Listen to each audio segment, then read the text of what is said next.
उद्धव ठाकरे की शिवसेना के नेता हैं संजय राउत साहब, हर दूसरे दिन वो मीडिया को बुलाते हैं और सरकार पर सवाल उठाने शुरू कर देते हैं कि ये जो गठबंधन की सरकार है ठीक से काम नहीं करी। पिछले कुछ समय से हमने इस पर पॉज देखा है या स्टॉप देखा है, जो भी कहिए।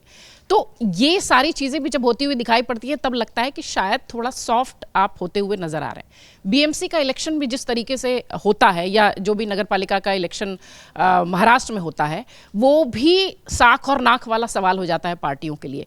तो इस वक्त जो महाराष्ट्र में हलचल दिखाई पड़ रही है वो क्या कुछ ऐसा संकेत दे रही है कि वहाँ जो है कुछ बदलाव, कुछ पलटता कुछ नजर आएगा? देखिए, गठबंधन तो चलेगा एक नाथ शिंदे जी का और देवेंद्र फडणवीस जी का। मैं भाजपा और शिवसेना की बात नहीं कर रहा।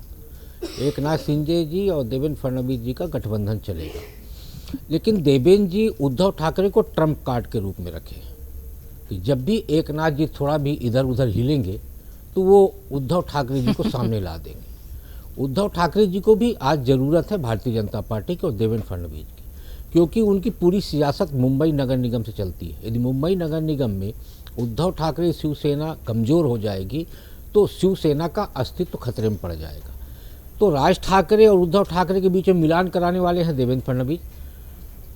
एक नाथ शिंदे जो मुख्यमंत्री पद के प्रबल दावेदार थे और उनकी वजह से महाराष्ट्र का मुख्यमंत्री बनने में इतनी देरी हुई, उनको भी सेट करने वाले हैं देवेंद्र फडणवीस। तो आज की डेट में देवेंद्र फडणवीस महाराष्ट्र की राजनीति के सबसे बड़े चाणक्य हैं और सारी सियासत वही सेट करके चलते हैं।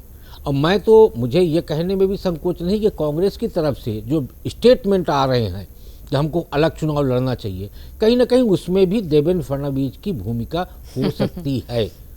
संजय राउत जी इसलिए नहीं बोल रहे क्योंकि मैंने कहा कि इस समय पर देवेंद्र जी और उद्धव जी काफ़ी नज़दीक हैं।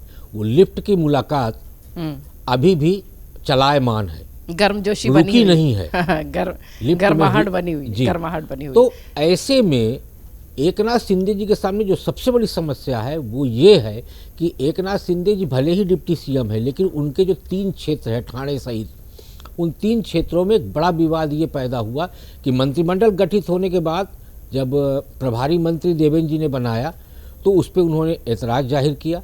प्रभारी मंत्री चेंज हुए, एक नाथ जी के पसंद के मंत्रियों को प्रभारी मंत्री बनाया गया उनके क्षेत्र में, लेकिन देवेंद्र जी वहाँ भी तू डाल डाल हम पात पात, उन्होंने पालक मंत्री बना दिया।